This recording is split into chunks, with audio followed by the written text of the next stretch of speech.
A very good evening to you all, and many thanks for joining us here on Rwanda Television. We hope you had yourselves a very productive day. Now, this is what is at the top of our edition tonight.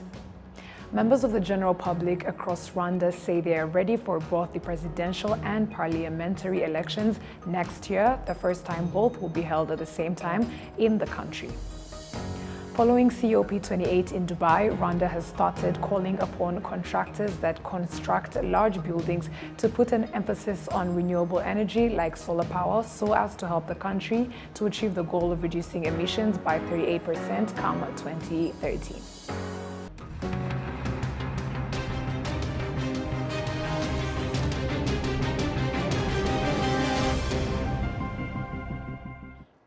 We are glad to have your company tonight, coming to you straight from the heart of Africa, Kigali. My name is Martina Avera.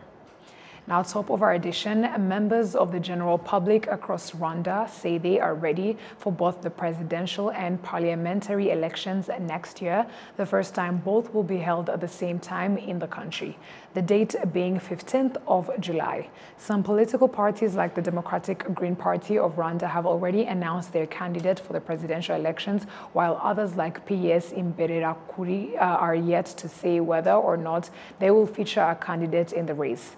Political analysts, meanwhile, have commended the way elections have continued in the country over the years, signifying both progress and development on many fronts. Combining the presidential and parliamentary elections means Rwanda will be able to save as much as 1 billion Rwandan francs in the process. Experts in politics and international diplomacy find that the UK's legislators' decision to vote in favor of the recently inked migration treaty between their nation and Rwanda is a good step towards the implementation of that treaty. We have more on this report courtesy of Adam Squizera.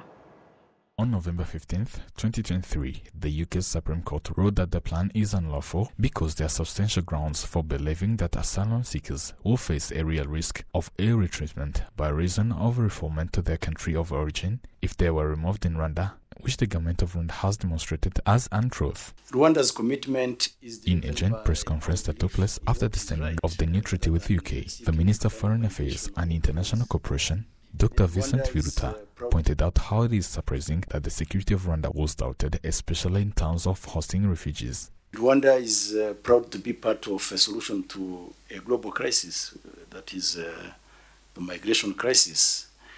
And it is crucial to recognize that the UK Supreme Court's reliance on speculative concerns rooted in UNHCR criticisms contradicted the UNHCR's on previous expressions of appreciation for Rwanda's inclusive refugee policies. The Prime Minister of UK emphasized that he will stop the boats entering the country through urgent laws dedicated to send the migrants to Rwanda. After only 1 week, this treaty renewed in Kigali, on Tuesday evening, British legislators voted in favor of the recent inked migration treaty between their nation and Rwanda. John Mugabo, an expert in international relations, finds that this decision of the legislators, it is a step towards the implementation of the bilateral agreements. There is more to be done. There's more verifications needed to be conducted. And it is the first step. So there are other steps remaining. But we still, the benchmark is still the same, and it's clear. What Rwanda wants is its contribution, and once that contribution is open for verification and monitoring, I think there's no battle to fight. In our fight, UK's Home Secretary James Cleverly, when he was in Rwanda, also noted that Rwanda is a country with a strong reputation of welcoming asylum seekers. Rwanda has now established a strong reputation for the humane and a professional administration of refugees and migrants. This is something understood by the UK and the multilateral community. During Tuesday's parliamentary session, the House of Commons voted 313 against 269 to approve the bill in principle. The subsequent phase involves the committee stage, during which members of parliament will meticulously examine the treaty's contents. This draft scrutiny is anticipated to take place in January 2024. Adam Squizera, RTV News. Following COP28 in Dubai, Rwanda has started calling upon contractors that construct large buildings to put an emphasis on renewable energy like solar power so as to help the country to achieve the goal of reducing emissions by 38% come 2030. We have more on this report. The IMM Bank building is not only beautiful, it is also environmentally friendly, using solar energy and saving millions every month in electricity bills. When we realized that we were doing a good saving, 30% of the invoice we were paying went down. So we had also to agree with Solar Energy so that we could have solar panels on the old building, on the top of the roof of the old building. Yes, so on both buildings we are making savings because of solar panels. With large contractors and entrepreneurs now being urged to use renewable energy sources in their buildings and factories, experts are pointing out that this is a very feasible and beneficial business decision to do so when done properly. Today, solar energy is encouraged. Is encouraged not only for our government, but also worldwide. So people want to go green, green buildings, into green projects. So that means with adopting the solar energy, that can have a lot of impact, especially in the cost reduction of the current, bills that people are paying, for the national grid. So that's why we're encouraging people, to go green. And also, here in Africa, we are very lucky that we have the sunshine, which is almost, the whole day. So we have to take advantage of it because there are other countries from different continents, so who cannot have the same opportunity that we have today. So that's why we're encouraging people, to go green. It's less costly and also more effective and efficiency. So yeah, that's what I can say about why we are promoting the access to solar energy and the access to solar for commercial and industrial purpose. Solar energy currently accounts for 24.4% of all energy in Rwanda, with the goal being to double that figure in the next 6 months. The government is therefore working to make that happen. It's a campaign that is going to allow us to gather more information in terms of the achievement in the energy sector, specifically in solar energy.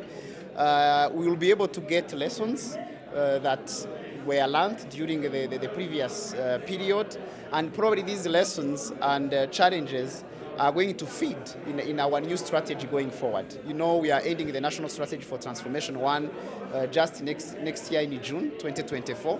So we believe the ideas and information that is going to be gathered will help us to better design a new strategy in terms of our energy sector going forward.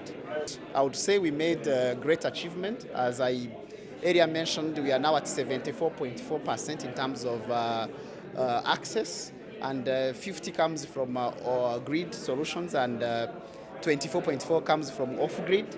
Definitely you can understand that off-grid is playing a significant role. So we believe with the next 6 months we are going to do whatever we can to make sure that we achieve our targets. And going ahead, we believe still the solar energy off-grid solutions are still going to contribute in terms of enhancing energy access. The government is assisting the private sector to turn to renewable energy by providing subsidies on equipment used to this end, as well as facilitating low-interest loans. It will cost Rwanda $11 million to reduce emissions by 38% by the time the year 2030 comes around. After the arrival of the pilot phase of the electric buses in Rwanda, these buses are now transporting passengers in Kigali city. Passengers appreciate the comfort of these buses, whereas experts in the climate change find it to be a sustainable solution to curb the contribution of the transport sector to the country's carbon emission. Prince Manzi has more. In the downtown bus park in Kigali, passengers are entering the bus to Remera. It is an electric bus, and most of the passengers are excited for the new tech in it. On our way, this green bus of 70 seats is being driven by Rashid Rutaisire. He states that this car has a different system from the usual. Ikagira n'imiterere igenda ikwereka ku bijyanye na n'ukuri yicaginga yonyene. It also demonstrates how it is being recharged and how it is consuming the electricity. And in case of trivial accidents, it marks it in the dashboard. We drive all day long and only consume 50% of the electricity. These are buses of the Basigo company operating in Kenya and commonly known in the e-mobility sector. Once fully charged, these buses have the capacity to drive up to 300 kilometers. I feel very comfortable. It does not release a lot of carbon. It is safe to the climate. We really have a good oxygen. Passengers demonstrate that these cars will also contribute to solving the issue of few public transport cars.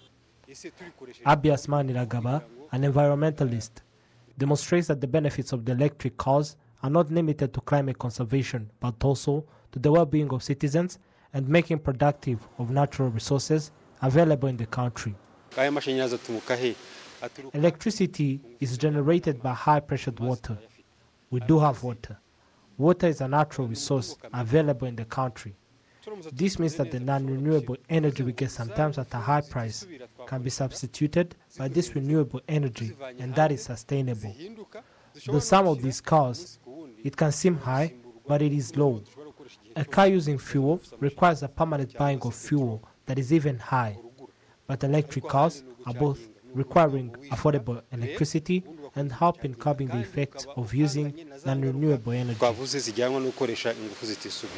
Currently, these buses are operating in downtown Remera and Kanombe. Prince Manzi, RwandaTV News. Thank you, Prince Manzi, for that report. Teen mothers in Kinazi and Nongwe sector in Ruhango district say that the knowledge they have been given throughout the year by being taught different professions is going to be a motivation for them to work for themselves in order to improve their standards of living. We have more on this report. The various professions that these teen mothers have been studying all year include sewing and hairdressing. They say that they will not waste this opportunity, but that they are going to use it to change their lives and those of their children. I have actually learned a lot from these trainings, and it is more than enough. Even what I didn't immediately pick up, I will learn it slowly by slowly, and it will eventually stick. All I know is that we have the basics, and I'm confident that I can go out into the market, make some money, and develop myself. We started by learning how to braid different styles and patterns. Then we ended with learning how to braid dreadlocks.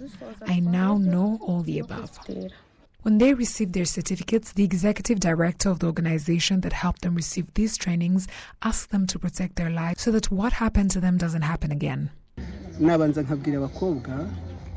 I would tell these young girls that they need to be people who know what they want, how to protect themselves, and to know the consequences of their actions. They are just worried that the knowledge they have acquired at the Nongwe TSS school will go to waste because they will not get the tools to help them apply what they have learned. The executive secretary of BK Foundation, Ingrid Karangwaire, says that the problem of lack of tools and equipment these girls are facing will be solved as they are looking for support in order to achieve this. We will be partners for some good time, so we will continue to look for sponsorship and aid so that we can continue to be of use to these girls. There are 78 graduates of this course who are among the 180 people supported by the Silent Project implemented by the non-government organization Umuhuza with the support of the BK Foundation. Members of the general public have been applauding the upgrading of the Kagitumba-Kayonza-Rusumo road, noting that it will greatly facilitate cross-border trade. Top officials from the Ministry of Infrastructure have urged local residents and others in areas where such roads and other forms of infrastructure are being put in place not to waste the opportunities they provide and instead use them to develop, since that is the reason they are provided in the first place. The 209 108-kilometer Kagitumba-Kayonza-Rusomo road costs more than $160 million to complete. 50 bank and insurance company accountants are being provided with training on the use of technology, courtesy of the Institute of Certified Public Accountants of Rwanda. The training is meant to improve service delivery in the financial and insurance sectors, further boosting investment in the country. Actual financial service sector is a training organized by the Institute of Certified Public Accountant of Rwanda in a view of helping people, the attended people, to understand well different developments that are happening across the world. And if you know well, Rwanda wants to be a financial service hub. So having them here implies a lot of things, because we are trying to train them in different things, including ESG implementation in different institutions.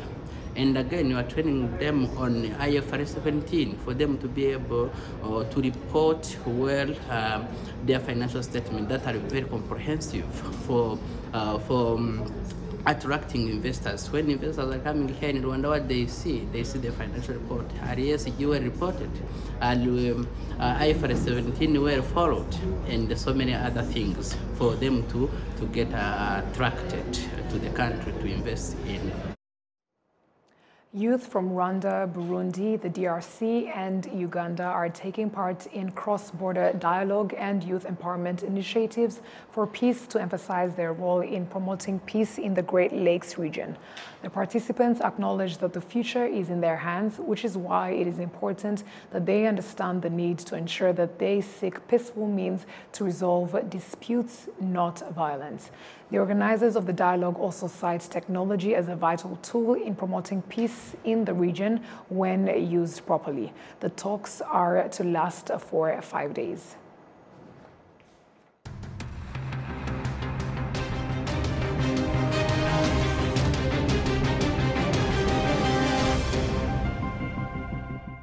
And on that note, on behalf of the production team as well as the technical team, I would like to thank you very much for sticking with us on RTV News. My name is Martina Avera. Stay safe and have a great night.